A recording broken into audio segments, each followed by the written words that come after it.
Kepolisian Negara Republik Indonesia resmi membentuk Direktorat Tindak Pidana Perlindungan Perempuan dan Anak serta Pidana Perdagangan Orang di bawah Badan Reserse Kriminal Barreskrim Polri, dipimpin seorang polisi berpangkat Brigadir Jenderal. Direktorat ini dibentuk mengoptimalkan penanganan kasus kekerasan terhadap perempuan, anak, serta tindak pidana perdagangan orang dan penyelundupan manusia yang saat ini menjadi perhatian publik.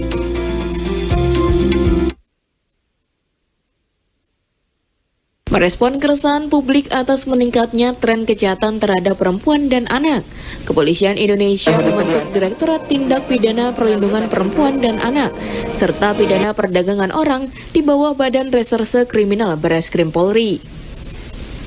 Dipimpin oleh polisi wanita Brigadir Jenderal Desi Andriani yang sebelumnya menjabat sebagai psikolog kepolisian utama tingkat 1 SDM Polri. Pembentukan ini sesuai dengan peraturan Presiden nomor 20 tahun 2024 yang bertujuan untuk mengoptimalkan penanganan kasus kekerasan terhadap perempuan, anak, serta tindak pidana perdagangan orang dan penyelundupan manusia yang saat ini menjadi perhatian publik.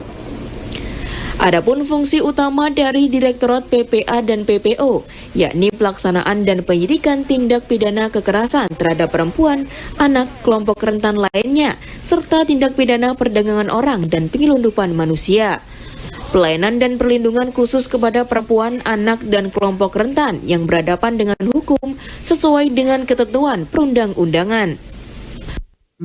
Tertanggal 17 Oktober 2024, di mana salah satu struktur organisasi Direktorat Tindak Pidana Perlindungan Perempuan dan Anak dan Pemberantasan Perdagangan Orang secara sah telah diresmikan.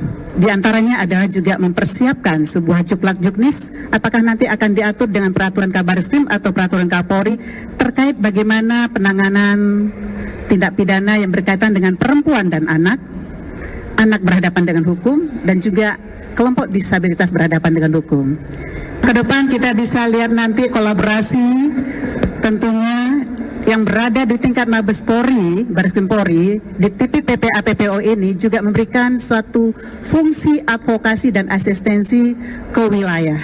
Dan kita pahami bahwa tingkat Polda jajaran masih dalam tahap proses pembahasan apakah nanti akan segera disahkannya terbentuknya Direktorat PPA PPO tingkat Polda dan jajaran. Sementara itu, Menteri Pemberdayaan Perempuan dan Perlindungan Anak, Arifah Khoiri Fauzi menyebut, pembentukan direktorat ini makin menguatkan peran negara untuk melindungi hak perempuan dan anak sebagai korban maupun pelaku dalam suatu tindak pidana. Arifatul pun mengapresiasi komitmen nyata kepolisian dari dibentuknya direktorat ini, terutama ketika semakin tingginya angka kasus yang melibatkan perempuan dan anak di Indonesia. Arifatul pun menyinggung proses pembentukan yang menurutnya tak singkat lantaran banyaknya hal-hal yang perlu didiskusikan dan berharap tak ada lagi kasus kekerasan kepada perempuan dan anak-anak.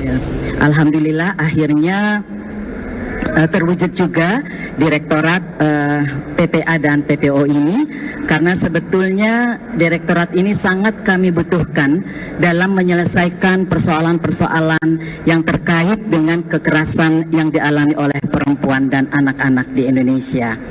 Jadi semoga dengan adanya kolaborasi di kementerian kami dengan Direktorat PPA dan PPO ini, kesejahteraan atau keamanan, kenyamanan perempuan dan anak-anak Indonesia terlindungi. Dengan bertambahnya Direktorat PPA dan PPO Polri, maka Barreskrim saat ini memiliki 7 direktorat untuk menangani tiap tindak pidana dengan yang membutuhkan perhatian khusus.